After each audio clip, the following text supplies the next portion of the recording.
Today we will study the derivation of Shridhar Acharya formula to solve quadratic equation. I have taken this topic from lesson 4 quadratic equation maths 10th standard NCERT. Suppose we are given a quadratic equation ax square plus bx plus c equal to 0 where a is not equal to 0. Guys, you understand a should not be equal to 0. Suppose a is equal to 0, then this won't remain a quadratic equation, because if a is 0, this first term ax square will get eliminated and the rest of the equation is no more a quadratic equation. Fine. So our very first condition is that a should not be equal to 0. Now first step we will write is multiplying 4a on both the sides. Multiplying 4a on both the side. What we are doing actually is we are trying to make this a perfect square. Okay. Now 4a multiply by ax square plus bx plus c equal to 0. I have multiplied this side by 4a. But if you multiply 0 into 4a, so 0 into anything is 0. So this side I have not multiplied. Try to understand. I have written multiply 4a on both the side. But I have multiplied here. But I have not multiplied on this side because 4a into 0 is 0. Next step, 4a into a. 4a square x square plus 4a into bx. 4a bx plus 4a into c. 4ac equal to 0. Now we will write adding b square on both the sides. That is now 4a square x square plus 4a bx plus 4ac adding b square. This is equal to 0 plus b square. You see, first term 4a square x square, here 4abx is also there, 4ac is also there.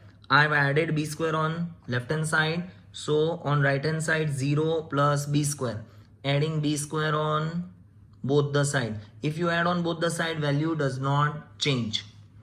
Next step, 4a square x square plus 4abx plus b square is equal to 0 plus b square is b square. Take this 4ac on the next side. So plus 4ac will become minus 4ac. What I am trying to do is to make a perfect square, right? Now if you closely have a look on this, this is a perfect square. How can you recognize a square plus 2ab plus b square? Hence it is a perfect square. How we will write a perfect square? Square root of 4 is 2. Square root of a square is a, square root of x square is x, sine plus square root of b square is b whole square. This is equal to b square minus 4ac is written as d. You write here, okay, let b square minus 4ac is taken as d. Here d is called discriminant, also known as delta. Next step, 2ax plus b whole square. Take d on left hand side, plus d will get inside, minus d equal to 0. 2ax plus b whole square minus root d whole square is equal to 0. Square root and square, they both cancel each other. So remaining is d, what we are having here, right? So no more change I have done. I have kept a root as well as square to cancel each other's effect and get d as it is. Now we will use the formula a square minus b square. So a minus b, a plus b. So 2ax plus b minus root d. Another bracket 2ax plus b. Once you have taken minus root d, next time you have taken plus root d equal to 0. See, this 2ax plus b I have written taken minus root d. Next time 2ax plus b, first we have taken negative root d, now we have taken positive root d.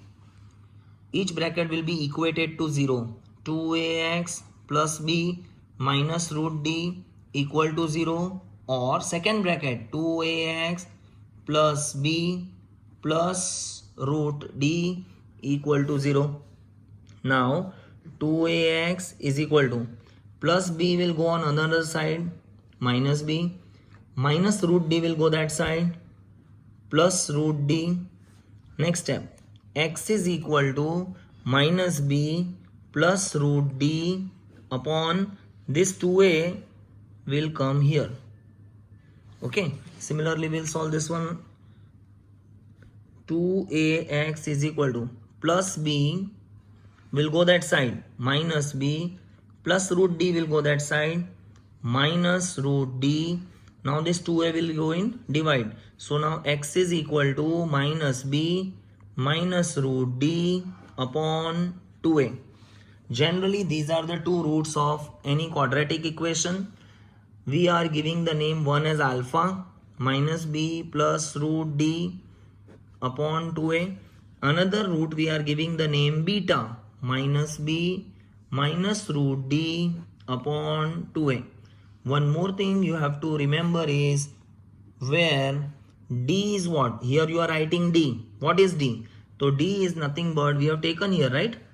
B square minus 4ac is taken as d. So where d is what? B square minus 4ac. Have a look on the whole formula once again. Right? Thank you.